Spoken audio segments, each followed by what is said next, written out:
প্রতি বছর ভিন্ন আগ্রহ হওয়ার সম্ভাবনা আছে। এই জন্য আমরা এই বাচ্চারা কমপক্ষে যদি পেতে আসুন 21, 23, 25, 27, 29 এই বাচ্চারা রাতের বেলা সারাদিন নামাজ আদায় করে বাসায় গেলাম, খারাপিনা খেলাম, প্রয়োজনে 1-2 ঘন্টা ঘুমালাম, এরপরে মসজিদে চলে আসে। যদি বাসায় ইবাদতের পরিবেশ থাকে তাহলে তো আলহামদুলিল্লাহ বাসায় থেকে আর নামায় মসজিদে চলে আসি, নকলে গাছের মসজিদে আসি, এসে নামাজ পড়ি, কিছু কোরআন তেলাওয়াত করি, কিছু জিকির আজকার করি, কিছু দান সাদাকা করি, আর সর্বশেষ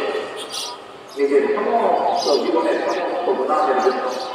একেবারে আল্লাহর কাছে তওবা করে ইস্তেগফার করে